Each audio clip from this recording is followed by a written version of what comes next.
கைலாய மானசரோவர் யாத்ரா 2026 அடியார்கள் அனைவரையும் சிவம் யாத்ரா சார்பாக அன்புடன் அழைக்கிறோம். டான் பிக்சர்ஸ் தயாரிப்பில் ரவி மோகன், சிவகார்த்திகேயன், அதர்வா, ஸ்ரீலீலா நடிப்பில் பராசக்தி வெற்றி நடை போடுகிறது. தமிழரின் பாரம்பரிய திருவிழாவை கொண்டாடுவோம் புத்தாடை பொங்கலோடு. The Chennai Silks. Let the celebrations begin.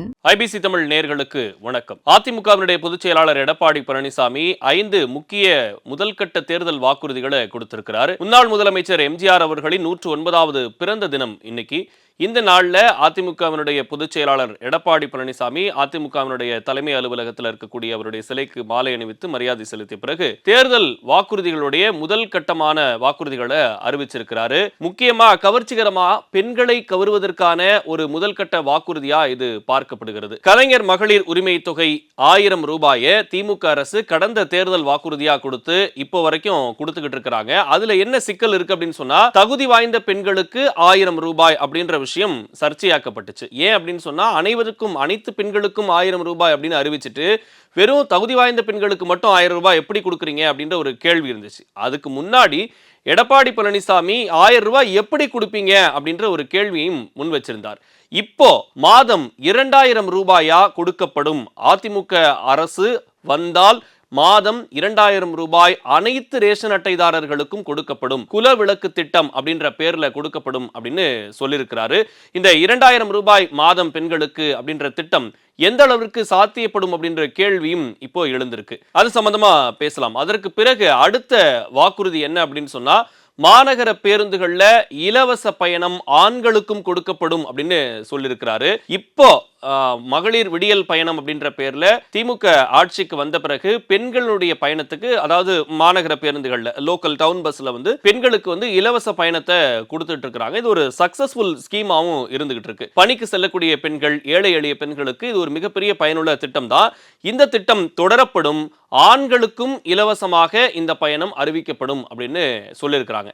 ஏற்கனவே போக்குவரத்து துறையில நிறைய பிரச்சனை இருக்கு. அது எப்படின்றதையும் பார்க்கலாம். அதற்கு பிறகு மூன்றாவதா ஒரு முக்கியமான திட்டத்தை சொல்லியிருக்கிறாரு.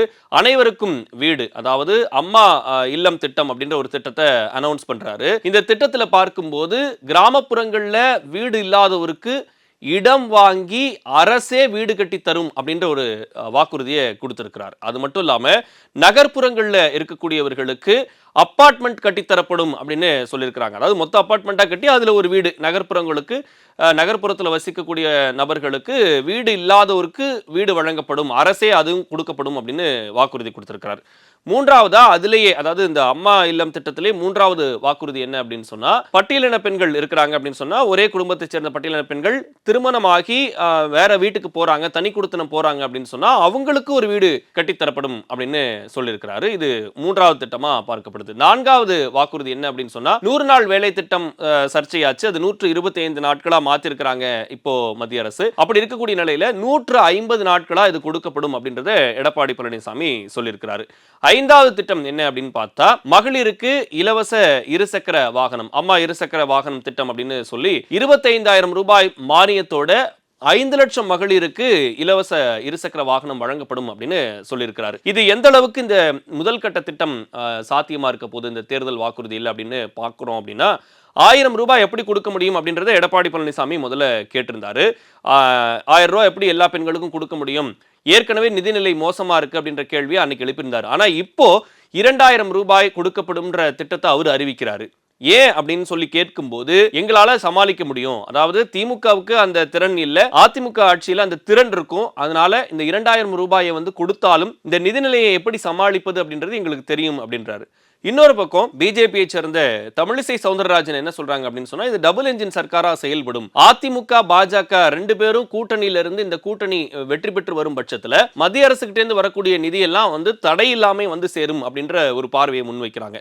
அப்போ இங்க தமிழ்நாட்டில் மாநிலத்தில் அதிமுக ஆட்சி, மத்தியில பாஜக ஆட்சிங்கும் போது இது நிதிநிலைக்கு பிரச்சனை இருக்காது அப்படின்னு புரிஞ்சுக்கணும். அப்படின்னு சொன்னா, வரதா புயல்ல 14,000 கோடியை அவங்க கேட்கும் போது அது கொடுத்தாங்களா அப்படின்ற ஒரு கேள்வியும் இந்த இடத்துல முன்வைக்கப்படுது. அதுக்கு அடுத்தபடியா பார்க்கும்போது, இந்த மகளிர் விடியல் பயணம்னு சொல்லி இப்ப திமுக அரசு செஞ்சிட்டு இருக்கும் போது போக்குவரத்து துறையிலேயே நிறைய பிரச்சனை இருக்கு, அது லாஸ்ல போகுதுன்ற பார்வை இருக்கு. இந்த நேரத்துல ஆண்களுடைய பயணமும் இலவச பயணமா அறிவிக்கக்கூடிய பட்சத்துல அந்த துறை என்ன ஆகும் அப்படின்ற கேள்வி இருக்கு. மூணாவதா அனைவருக்கும் இல்லம் அப்படிங்கும் போது அப்பார்ட்மெண்ட்டை கட்டி அதை இலவசமா வீடற்றோருக்கு வீடு கொடுக்க போறோம் அப்படின்றது வந்து ஏற்கனவே அதாவது பசுமை இல்ல திட்டம்னு தொடங்கியிருந்தாங்க ஜெயலலிதா. அதனுடைய நீட்சியா பார்க்கும் பட்சத்துல இன்னைக்கு இருக்கக்கூடிய பொருளாதார நிலைமையில அனைவருக்கும் வீட அரசு எப்படி ஏற்படுத்தி தரும் அப்படின்ற ஒரு கேள்வியும் இருக்கு.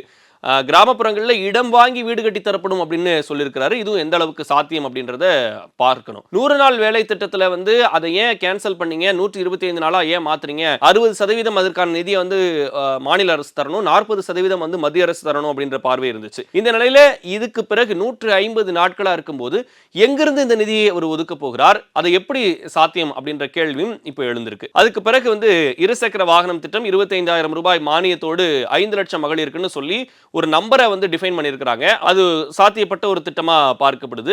ஏற்கனவே அந்த திட்டம் கொடுக்கப்பட்டுச்சு. இப்போ இதுல முக்கியமா பார்க்க வேண்டிய விஷயம் என்னன்னா, பெண்களை கவருவதற்கான திட்டங்களா இது அறிவிக்கப்பட்டிருக்கு. மாதம் 2,000 ரூபாய் பெண்கள் திட்டம், அதே போல இலவச பேருந்து பயணம் திட்டம் வந்து தொடரும் அப்படின்னு சொல்லியிருக்கிறாங்க. அதே நேரத்தில் பட்டியலின பெண்கள் வந்து திருமணமாகி போகக்கூடிய நேரத்தில் அவங்களுக்கு வீடு கட்டி தரப்படும் அப்படின்னு சொல்லியிருக்காங்க. அதுக்கு பிறகு 100 நாள் வேலை திட்டத்தில் பெரும்பாதி வந்து பெண்கள் தான் இருக்கிறாங்க. அதுவும் அவங்களுக்கு பயனுள்ள ஒரு திட்டம். 25,000 ரூபாய் மானியத்தோட இருசக்கர வாகனம் அப்படின்னு சொல்லியிருக்காங்க. பெண்களை கவரக்கூடிய வகையில் இந்த திட்டங்கள் அனௌன்ஸ் பண்ணப்பட்டிருக்கு. 3 கோடி வாக்காளர்கள் தமிழ்நாட்டில் பெண் வாக்காளர்கள் இருக்கிறாங்க. இந்த பெண் வாக்காளர்களை வந்து கவருவதற்காக முதல் கட்ட தேர்தல் அறிக்கையை இப்போ எடப்பாடி பழனிசாமி கொடுத்திருக்கிறாரு. இது எந்த அளவிற்கு சாத்தியப்பட போகுது அப்படின்றத தொடர்ந்து வரும் நாட்கள்ல நம்ம பார்க்கலாம். திருக்கைலாய மானசரோவர் யாத்ரா 2026 அடியார்கள் அனைவரையும் சிவம் யாத்ரா சார்பாக அன்புடன் அழைக்கிறோம். டான் பிக்சர்ஸ் தயாரிப்பில் ரவி மோகன், சிவகார்த்திகேயன், அதர்வா, ஸ்ரீலீலா நடிப்பில் பராசக்தி வெற்றி நடை போடுகிறது. தமிழரின் பாரம்பரிய திருவிழாவை கொண்டாடுவோம் புத்தாடை பொங்கலோடு. The Chennai Silks. Let the celebrations begin.